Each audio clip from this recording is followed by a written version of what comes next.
2 years ago, my mom got married to Alan. While I am a teenage girl, Alan has two children, a teenager named Emma and a little boy named Noah. Last year, Noah faced the ordeal of being diagnosed with cancer. Soon, the mom and Alan learned that there was an alternative treatment method overseas that could offer Noah a better chance of recovery than what was available here in the United States. However, the cost of such treatment was more than Mom and Alan could afford. Despite this, they decided to make the bold decision to send Noah overseas for treatment and begin saving the necessary funds. From that moment on, our family went into a period of austerity. We reduced our expenses significantly, gave up many of the usual conveniences such as the internet, and stopped celebrating birthdays and Christmas the way we used to. All monies coming into the house were now going towards vital expenses and saving for Noah's treatment. Through these efforts, we were able to raise about 70% of the amount needed. My father passed away 9 years ago, but the family on my father's side of the family continues to be an important part of my life. They are aware of our difficulties and support me whenever possible. They give me treats, take me out to dinner, and occasionally give me a small amount of money for personal needs. I keep this money secret because I know for sure that I will be advised to donate it to a common cause. I always carry the money I manage to get from time to time from my family on my father's side because Emma has a special character that makes her speak her mind openly. She's not even shy about offering me babysitting jobs to increase her brother's financial support. Emma, being only 11 years old, expresses a willingness to help, but her age limits her ability to work. I recently spent some of the money I received from my grandparents on a new haircut and a present for my best friend on the occasion of her birthday. I also bought some food and spent time at my father's grave. My mom noticed my new haircut and started asking where I got the money from. She realized that I had lied about seeing my grandparents since they were out of town. I tried to explain that the money was a gift from them for personal needs. Mom expressed her disapproval, pointing out my supposed selfishness. Alan, hearing our conversation, also sided with Mom, stressing the importance of family unity in supporting Noah and criticizing my behavior as indifferent to his treatment. Emma, upon learning of the incident, also expressed her frustration and fear.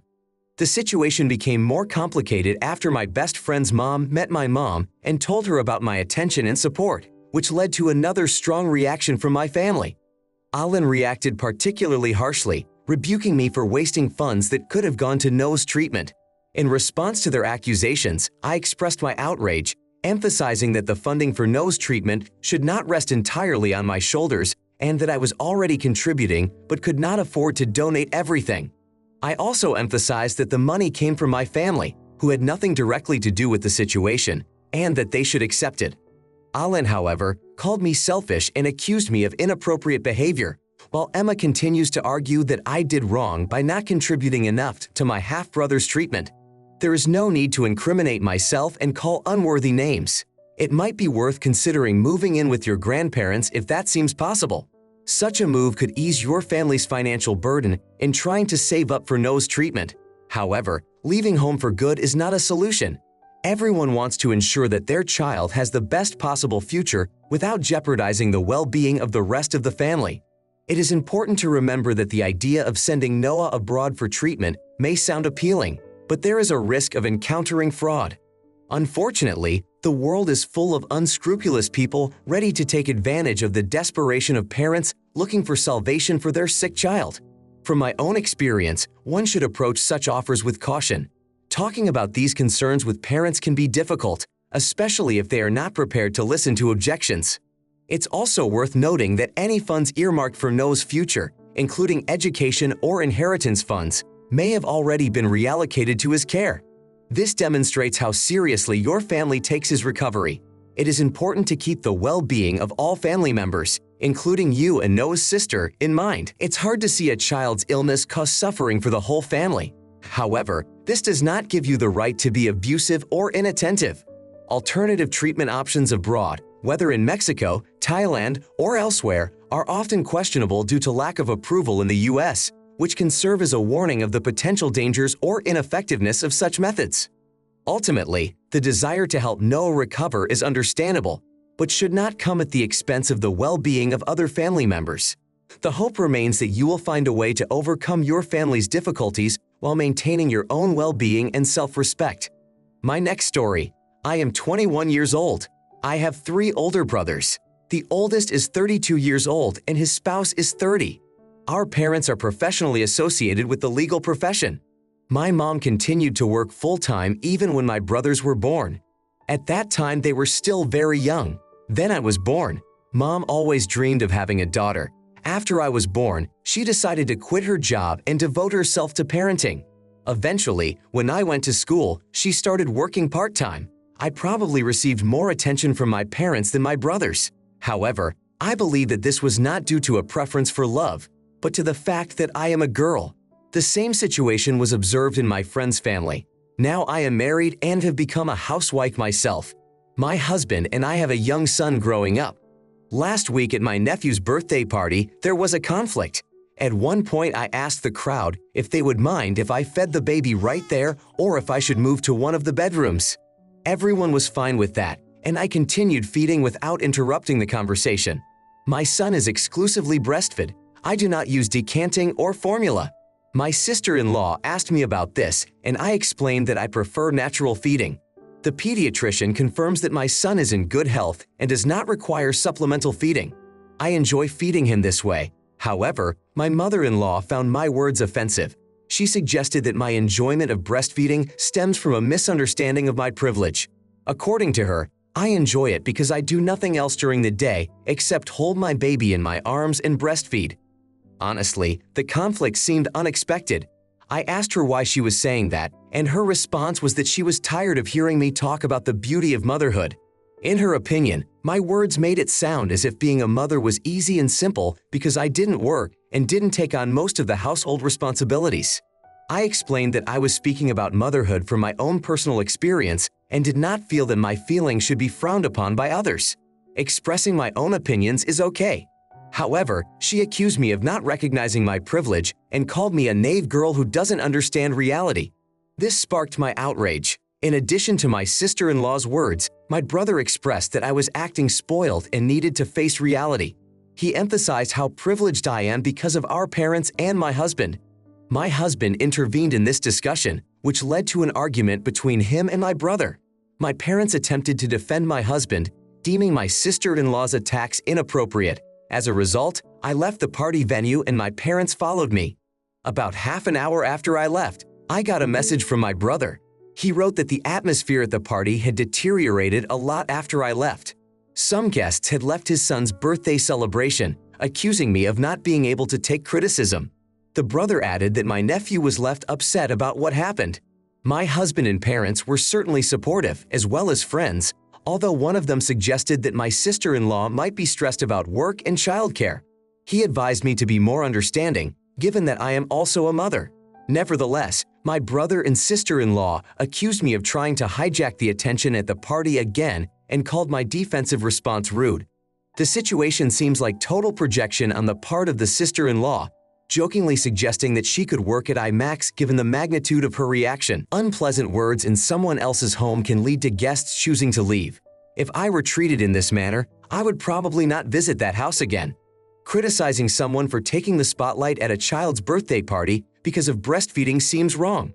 This behavior can cause awkwardness among guests, more because of arguments than because of the actions of any one person. The next time the inability to take criticism is rebuked, it might be worth pointing out that it is not their job to criticize. If the daughter-in-law had been polite to the guests, perhaps the conflict would not have occurred. The breastfeeding situation may not be the root of the problem. Rather, the brother may be resentful because of differences in childhood. He should have turned his grievances not to you but to your mother if he feels that you were favored. Also, as an adult, your brother should learn to deal with his feelings. Perhaps temporarily limiting contact will help him find peace of mind. Assumptions that someone is an idiot or does not understand reality due to lack of work or schooling are unfair. Everyone has their own life path and circumstances. Criticizing motherhood also seems unfair. Comparisons to how someone else experienced motherhood do not take into account the individuality of each experience. Implications that the mother may have harmed her children require a deeper look at the situation and perhaps a dialogue within the family to resolve misunderstandings and resentments. A story that really surprised me. I turned 40 years old. I am a woman, a mother of teenage twins. The boy's name is John, the girl's name is Judy. In the past few months, they have expressed a desire to get tattoos. Both my husband and I have taken it in stride, not objecting to their desire. We only asked them to think carefully about what kind of design they wanted on their bodies so that they would have no regrets in the future. We agreed that if they thought carefully about their choice, they would be able to get a tattoo in 2024 without additional authorizations. On the 1st of January, they presented us with their ideas. Judy chose a charming natural pattern, a small flower, to adorn her arm. This idea instantly appealed to me. However, we were faced with a difficulty regarding John's choice. He wanted to depict on his body a world serpent from Scandinavian mythology wrapped around a tree, with Scandinavian runes placed inside the circle formed by the serpent. After seeing his choice, I couldn't help but wonder. John, being a blonde-haired guy with blue eyes, could unknowingly send the wrong message to those around him with such an image, especially given its placement on his arm, which would make the tattoo visible when wearing a shirt. John was enraged at the rejection of his choice of tattoo. His father offered to compromise, suggesting that the runes be excluded from the design, but John rejected the offer. As a result, the decision on a tattoo for him was put on hold. I scheduled an appointment for my daughter with a tattoo artist, but my husband expressed his desire for the twins to get their first tattoos together, emphasizing that it held special meaning for him. He also expressed concern that it would be unfair to John and suggested that perhaps they were too young for such a step. I disagreed with his arguments, as I saw no reason why Judy should give up her wish because of her brother's decision. Trying to convince my husband, I faced his intransigence. In the end, I decided to act against his will, believing that my daughter deserved to fulfill her wish. I took her to a tattoo studio without my husband's knowledge, and she got a tattoo. This caused a storm of resentment in my husband, who accused me of betraying his trust and undermining his authority. John regarded me with silent condemnation. I felt guilty, realizing that despite my objections to my husband's arguments, he remains Judy's father, and we both made a promise to always act together as a team. I am completely covered in tattoos and can't imagine allowing a teenager at 16 to get a tattoo. I also dreamed of getting a tattoo at that age, but I realize now that my preference then was far from what I would have chosen a couple of years later. Seeing a person with a Nordic pattern would not have been a negative thought, but it is for that reason that I believe my children should wait to make those decisions. Your action was seen as a betrayal of your husband's trust, a display of favoring one child over another that could undermine the relationship between the twins. Although it was understood that your daughter had a right to the tattoo, regardless of your son's choice, the underlying complaint was disrespect for your husband and a violation of a shared decision to act together. Thus, the discussion was complicated not only by the issue of age limits for tattoos, but also by the importance of family values, respect for each other's opinions, and the need for joint decisions on important issues. Next story. I am 33 years old, female, and in a relationship. My partner, who is 38, and I were engaged 8 years ago.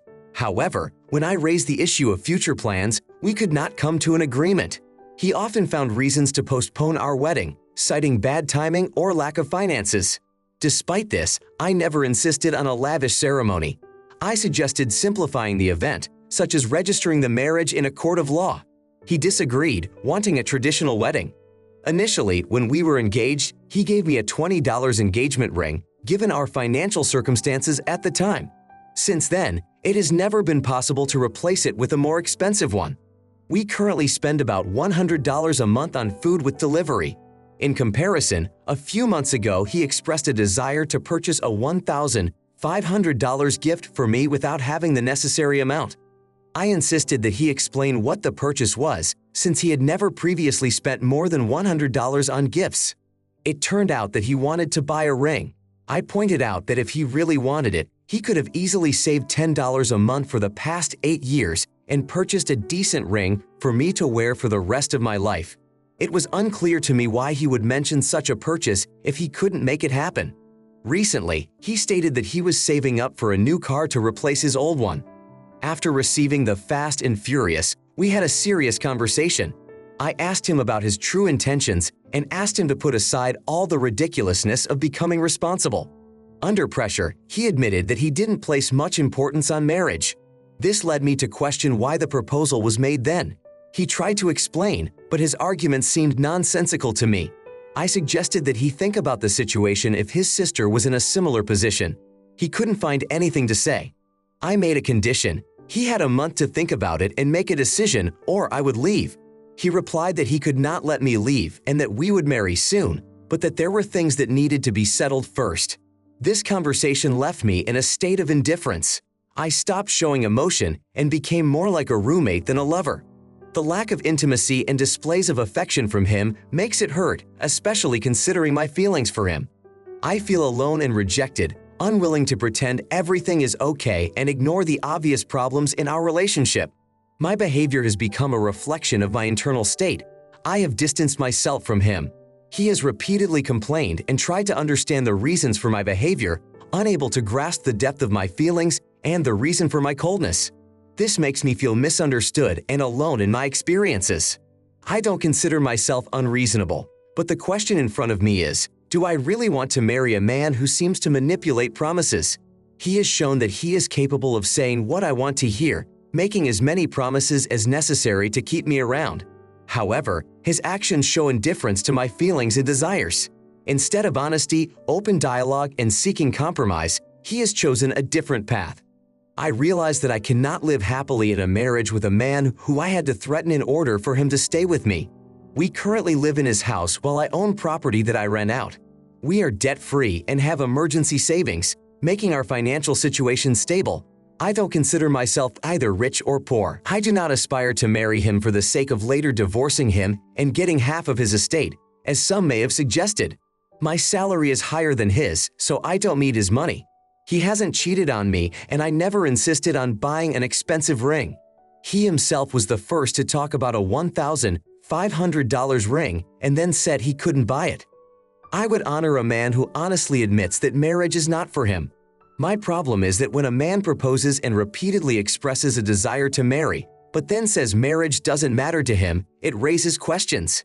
He expressed a desire to have children with me without even being married. Even though he knew I didn't want children before marriage, it was my personal decision that he agreed with.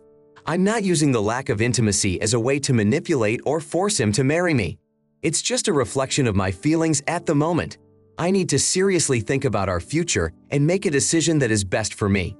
In 15 years, it will be too late to find answers to the questions you should be asking yourself now, perhaps with the help of a professional. It's worth considering whether your current relationship is in line with your idea of what you really want. Consider whether it is worth waiting for an engagement ring if you had to pressure your partner to get one. This knowledge that the marriage took place under pressure will never leave you. Such a relationship cannot be considered a display of sincere love. It is more of a way to ensure that you are taken care of in the future. Therefore, it may be time to leave and find someone who truly values and takes you seriously. An engagement ring purchased for $20 by a grown man should not be the price of your silence and agreeing to unfavorable terms for 8 years. Respecting yourself does not include begging someone to marry you.